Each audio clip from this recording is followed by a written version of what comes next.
When they were arrested in New York last summer, Sante Kimes and her son Kenneth instantly joined the ranks of celebrity criminals.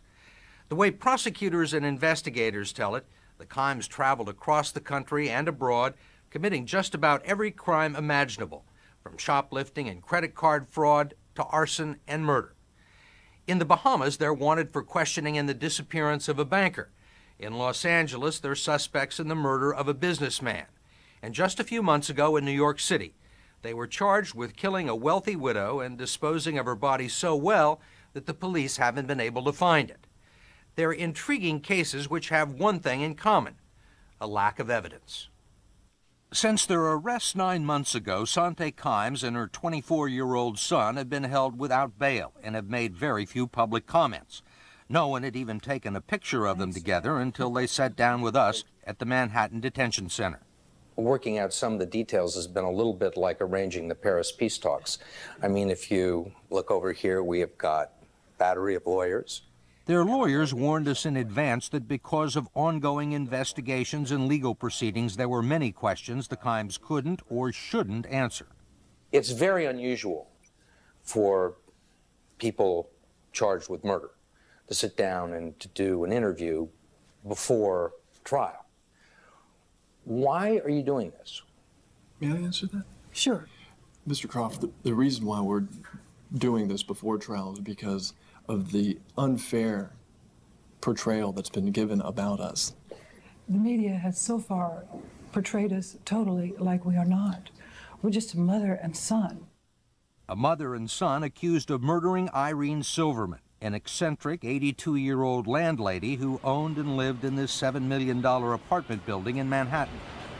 According to the indictment, Kenneth Kimes moved into one of the apartments here last June using a false name, and then with his mother forged documents and used all sorts of devious tactics to try and get the property signed over to them.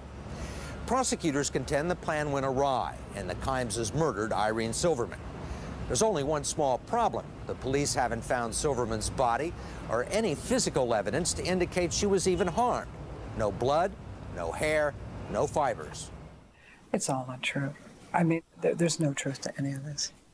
You have been called Many things. many things. The Queen and Prince of Con Artists, Bonnie and Son of Clyde, Mother and Son Grifters, and by the New York District Attorney, cold-blooded killers. Well, I think that's an unfair source of information. Very simply said. I think the district attorney has no evidence. You don't like the term grifters. Well, the reason I don't like the term grifters, Mr. Croft, is that It's so derogatory. we lived in one. We've lived where we've lived. We're not drifters or grifters, or I don't even know where the word came from. We lived in one home in Nevada for 24 years. We had a home in Hawaii that we had for 12. We weren't grifters. We were just moving. And Sante Kimes was moving in some pretty affluent circles. Her late husband, Kenneth Kimes Sr., was a millionaire builder and motel owner, and they lived well. In 1974, they had their picture taken with Gerald and Betty Ford, although it seems they crashed the White House function. And while they did have homes in Las Vegas and Honolulu, fire destroyed one home and severely damaged the other. Investigators say both fires may have been set to try and collect insurance money. I think the basis for people calling you grifters is that... We travel? Well, I know you don't have a criminal record. Your mother... I think does have a criminal record. I think... No, that's nothing. Cut. Oh, I can't answer. Oh, we can't talk about that? The lawyers don't want them to talk about it because they hope to keep it out of the courtroom. But Sante Kimes has an arrest record going back nearly 40 years, mostly for larceny, nothing approaching murder, and only a couple of convictions. In 1980, she was caught stealing a mink coat from the posh Mayflower Hotel in Washington. Then she skipped town while the jury was deliberating. She claims it was all a misunderstanding, one of the many, she says, that have fostered her bad reputation. How would you describe yourself, in your own words? Well, I would describe myself as a mom. I was married to a wonderful man. He was a big old Irishman. Kenny looks a lot like him. I would say that I'm a son of a very wonderful, beautiful mom. I think she's a beautiful person, spiritually and intellectually, and physically. Kind? I would say yes. I've had many friends, I've had many relationships, always kindness. Kindness is very key. Do unto others as you would have done unto yourself. Chances are the Kimes wouldn't want done to them what Mrs. Kimes did to their maids. In the 1980s, she was convicted of slavery, holding domestic workers at her homes in Las Vegas and Hawaii against their will. She was even accused of burning one of them with an iron, and she spent 3 years in federal prison. Mrs. Kimes denies abusing the maids. She says they were just out to get her husband's money. We asked her if she and her son consider themselves to be honest people. I think Kenny especially, I think I am. I learned in business that you have to be sharp. You have to, you know, my husband taught me that there are a lot of people out there trying to cheat you. And I learned from him some things, like I'm very extravagant.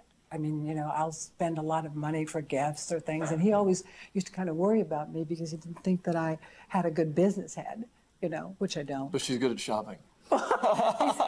Yeah, he said I could spend the money, but I wasn't very good at making it.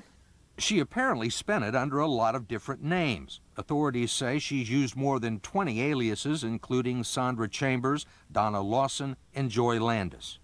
In a series of off-camera meetings here at the Manhattan Criminal Courts building, Mrs. Kimes told us she'd used aliases to help her hide from Panamanian drug gangs out to kill her because she'd informed on them to the government. So it's not easy to find out exactly who Sante Kimes is. Her legal team, including attorney Mel Sachs and investigator Les Levine, declined to answer even the most simple question. Can you tell me when and where she was born? Let me ask you this, Steve. What does that have to do with whether or not a case can be proven against them? Well, she's got 2 birth dates on record. I can tell you that my own experience is that when we try to do a background on individuals, sometimes individuals come up with as many as a half a dozen Social Security numbers. It doesn't make them criminals. Mrs. Kimes has 2 of those. Many people are linked to more than one Social Security number. And again, it doesn't make them a criminal.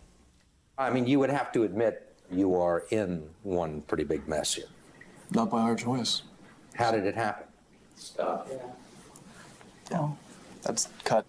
They seem to have gotten into this mess because odd things keep happening to some people who know them. People like Elmer Holmgren. After the Kimes' house in Hawaii burned down, Holmgren told federal agents that he torched it for the Kimes. But before a case could be brought, Holmgren told his family he was taking a trip to Central America with Sante Kimes and her husband. He was never heard from again. What about Elmer Holmgren? What about Elmer Holmgren? What happened to him? I have no idea. And no one is quite sure what happened to Syed Bilal Ahmed either, an executive with Gulf Union Bank who did business with Sante Kimes and is believed to have been with her in the Bahamas on September 4th, 1996. According to at least 2 bank employees, Ahmed told them that he planned to have dinner that night with Mrs. Kimes to discuss bank business. Ahmed went back to his hotel, and no one has seen him since. Wherever she turns up, people seem to disappear. Ken Hawkins is a private investigator who was hired by the family of the missing banker. There's one thing that's sort of disturbing about all of this and at the same time fascinating, is that all of the evidence that links her to the disappearance of these people is all entirely circumstantial. That's my understanding, and that's certainly my firsthand knowledge of the case in the Bahamas. I mean, is it possible that this is just coincidence? That because of her record as sort of a bunco artist, that whenever somebody disappears, they look for Sante Kimes? Yes, it could be coincidence, but there have been coincidence upon coincidence upon coincidence, and we put that together with everything else that I know about her and the people with law enforcement that I've talked to about her, and it would seem more than a coincidence. Not everyone has disappeared. There is at least one corpse in all of this. Last March, David Kasdan, an old acquaintance of the Kimes, was found shot to death in a dumpster near the Los Angeles airport. I think my exact words to the police officer were, "I think I can give you the name of your #1 suspect." Phil Eaton was David Kasdan's lawyer and a close friend. He says Kasdan told him that he'd allowed the Kimes to put his name on a deed to their Las Vegas home as a favor. Then, unbeknownst to him, Kasdan said someone fraudulently took out a $280,000 mortgage on the property, forging his signature. Did he say anything to you about Sante Kimes? Yes, he told me that he felt that she was behind this, that she had left a couple of messages for him saying they needed to talk. And in the last conversation I had with him, he told me, quote, "This woman's crazy, she'll do anything." Did you get the sense that he was afraid for his life or that he'd been threatened? No, I didn't get the sense that he was panicked. He was concerned. How long before he was found in the dumpster? Probably the week before his death. Prosecutors in Los Angeles have said they have probable cause to arrest Sante and Kenneth Kimes for David Kasdan's murder. But so far, no charges have been filed. A number of people have made the observations. Wherever these two people go, people seem to disappear. Where's the proof? Mel Sack says there's been far too much speculation about his clients. The heart and soul of these questions is whether or not they've been charged. The only place where the Kimeses have been charged is right here in New York in regard to Irene Silverman. We don't know where this woman is, wherever she is. I pray to God she's all right. Sante Kimes told us off camera that she liked Irene Silverman and used to drink champagne with her. And she said that Silverman had told her she wanted to travel abroad, maybe to Europe.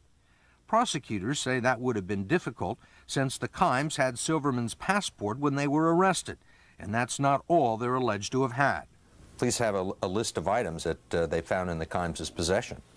Irene Silverman's passport, her keys, a forged deed to her townhouse, a stun gun, handcuffs, hypodermic syringes, a knockout drug, and a loaded 9mm pistol. All of these issues, I'm sure, will be addressed at the time of trial. But you've mentioned half a dozen means of disposing of somebody. What are you supposed to do? Multiple choice? How did Mrs. Silverman, if she is dead, how did she meet her death? By hypodermic needle? By stun gun? You pick the one that you think fits the crime and convict them on that. Whenever it is that she's done is a far cry from murder. The Kimes say they have been framed by the police, treated unfairly by the judge, and convicted in the press. They want to tell people not to believe everything they read. I mean, I've even heard rumors about how I don't love my mother, how I hate her, and other just bizarre comments that are so tabloid-based, just so full of hate. Kenneth Kimes says before their arrest, he was just a normal guy. He even made an appearance on a dating game show on MTV. Hi, Candace. My name's Ken. I want to be the big guy in your life. And he was doing all right at the University of California, Santa Barbara when he left in 1996. I mean, we saw your college transcript, and I see you got an A in acting. Oh. Stop. Come on. That's not a fair question. Acting, you're going to stop. This is it. I didn't even finish the question. And with that, the interview was over. Mrs. Kimes told us, "I'm no angel, but I'm no murderer either. If you knew my real story," she said, "it would explain a lot." Her lawyers apparently are saving it for the trial sometime next year.